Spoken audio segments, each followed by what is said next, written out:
Welcome to Beauty and the Gi, the podcast about jiu-jitsu and life and so much more. I'm Jen Eads, a white belt full of curiosity and questions about all the things jiu-jitsu. And I'm AJ Klingerman, a Brazilian Jiu-Jitsu brown belt, still obsessed with Jiu-Jitsu. And we have special guests today. We do. I'm very excited that we actually get to have... I don't think we're half as excited as they are. I don't know. I feel like I'm so sad that we aren't doing video right now. I know.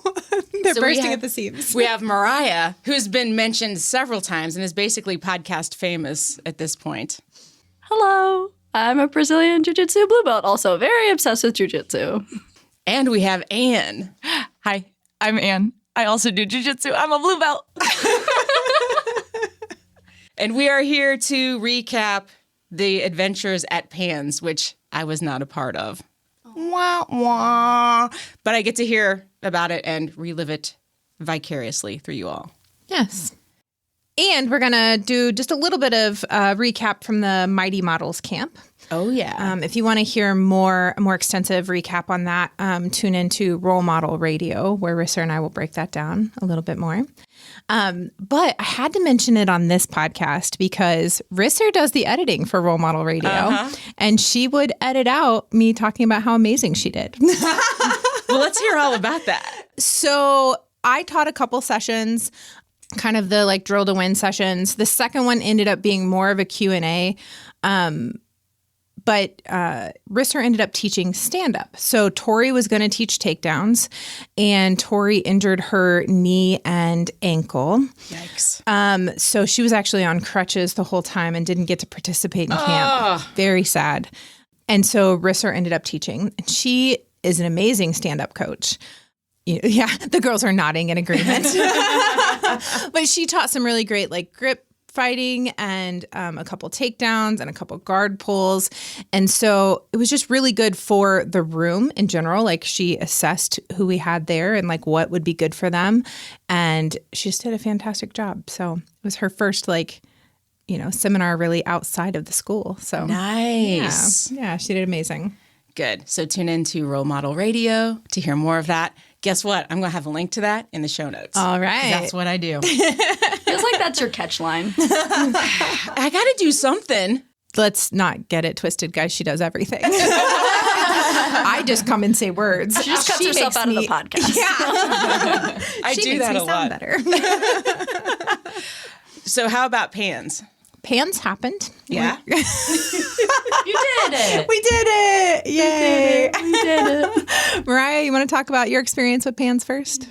Was this your first time or? So I did Nogi Pans in May, and that was down in Texas. But this was my first gi pans.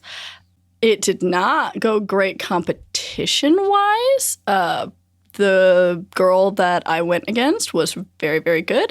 And she won the whole division, and she also won the Open. Oh, wow. So congratulations to her. She did a great job. Yeah. Unfortunately, that was who I got first round.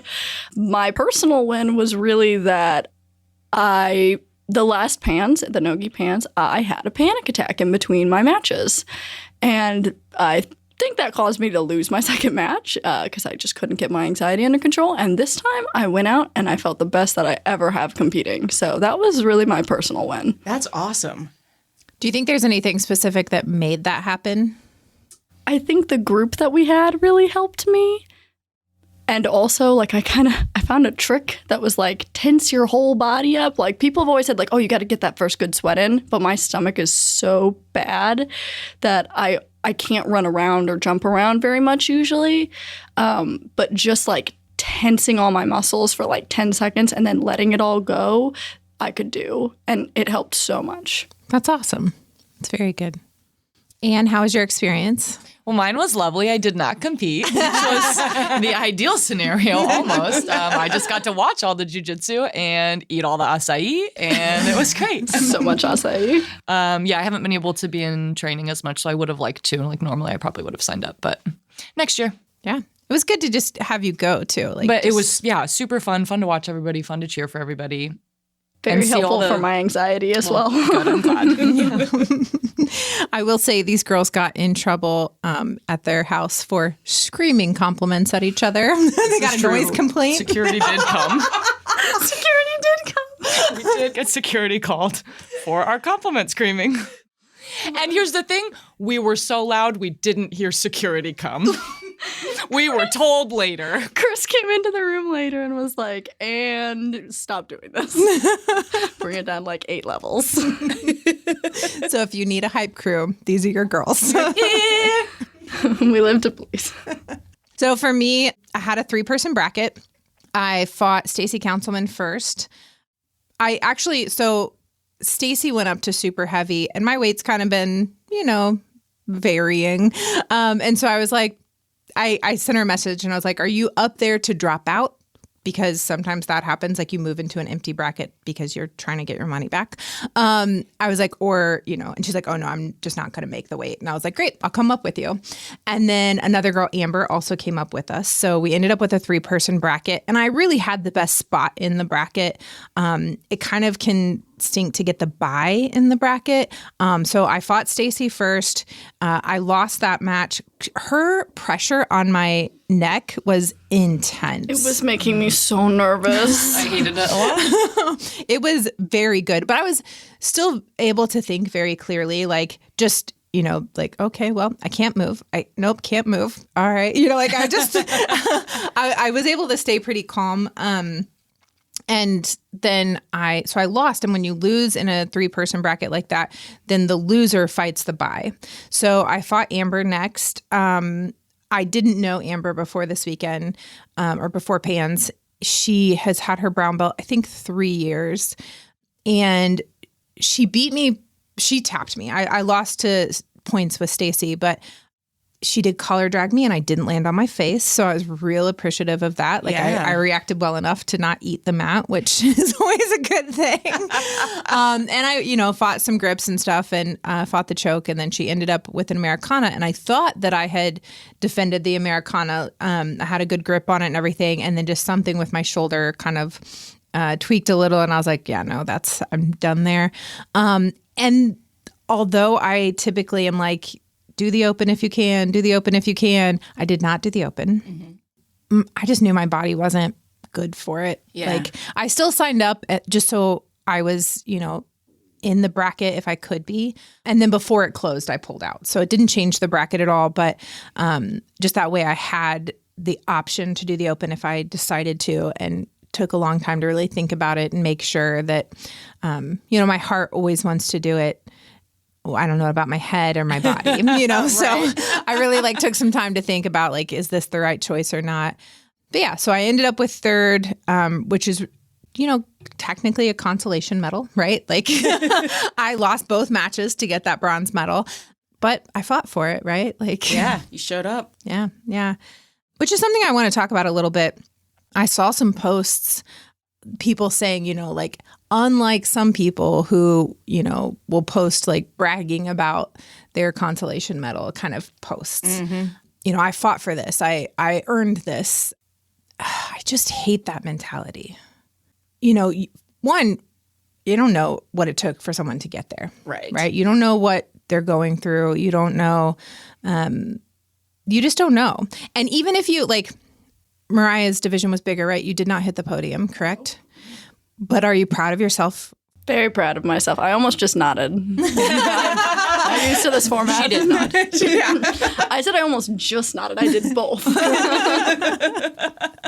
But yeah, you didn't hit the podium, but you still did a good job and you still had wins, right? For sure. Getting your hand raised isn't the only win at a tournament. You even said, you got, much better control of your anxiety. Same. That morning, I was a little nervous, but in a weird way. I don't know. I just felt a little anxious more than nervous, which I never got that panicky nervous. Nice. Yeah, that's really good. Yeah. So I think that's a win, right? And I did some good grip fighting. I did some really good defense stuff. I just never got to a good offense place. But, all those things are wins. And I think, one, there's no reason to put someone down in order to be positive about yourself. Right. You know what I mean? Yeah. It's just not necessary. It's not necessary to, feel like you have to push someone down to raise yourself up. Yeah. So I don't know. I just want to make a comment about that, because if you went out and you competed, you deserve to be proud of yourself no matter what. No matter, even if you didn't do anything well, you lost right away, whatever, you still got there. You still trained for it. You still signed up for it. There's just a lot of little wins in there. And if you see posts like that, don't let them tear you down. Don't let that affect you. You should be proud of yourself. Yeah. I second that. Third. I unfollow. Yeah. I mean, we just don't need that kind of negativity in our lives. Really? No. And I mean, as someone that was sitting at home and that wasn't even there, I was so thankful to see anything that you guys were posting on social media, so I could just vicariously have adventures through you all, whether it was actually at the tournament or Harry Potter world or whatever. We had so much fun. But it also makes me think I don't want to miss that next year. I want to go next year. Please come next year. Whether I'm competing or not. I mean, ideally, I would be competing. I knew that this year there was no way I would even be ready for that. But maybe it's now, my team's done it. And I want to go, number one, support them. And number two, maybe I can go do this. Yeah. Right? Mm-hmm. Yeah. So. And especially something like Pans can seem, or Masters Worlds or something like that. There's a little bit of it that seems like, oh my God, that's a big tournament. Is that something? But the other side of that is, there's more likely to be somebody your age group and your weight class. And what would it be like for me to fight somebody my own age? Right? My God. It's a game changer a little bit. It's nice to get to go against people your own age and not have to fight people half your age or less. Like people sitting across the table from us right now. I know. Even just in my division, there were 23, I think, in my division, which is the biggest division I've ever fought in. Usually there's 3 other girls in my division. Yeah. So it's cool just to meet all those girls and Yeah. So did friends. Exactly. Did you guys make new friends? Of course we made new friends. One girl wanted a picture with a black belt, and she asked Chris to take a picture of her, and then I stole her, and we talked for 45 minutes. And now... and we're friends on social media. And we're all media friends now. on Instagram. It's not friends, you know what I mean. Yeah.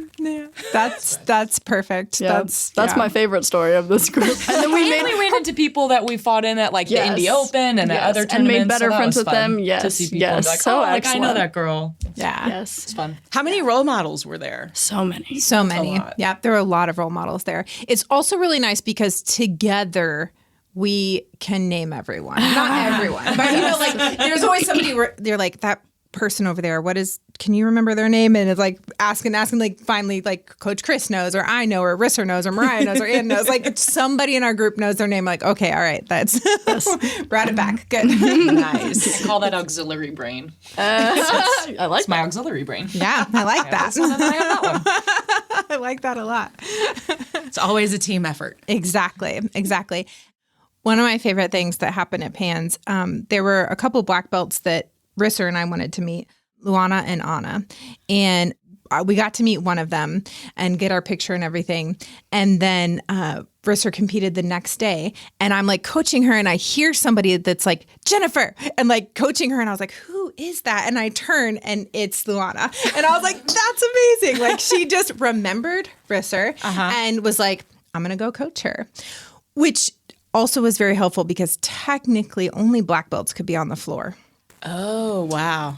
For Coach Chris's match, we were all there because it was the first match of the day. And so we all got to the floor. And then after his match was over, security came up and was I know the 3 of you are not black belts. You've got to go. All right. But he did wait, which we appreciate. He did wait. Was It was nice. very nice. But yeah, so it was a struggle to try and get down there and be able to coach. Last year at Gi Pans, you could have one coach. Didn't matter what they were. You could have one companion.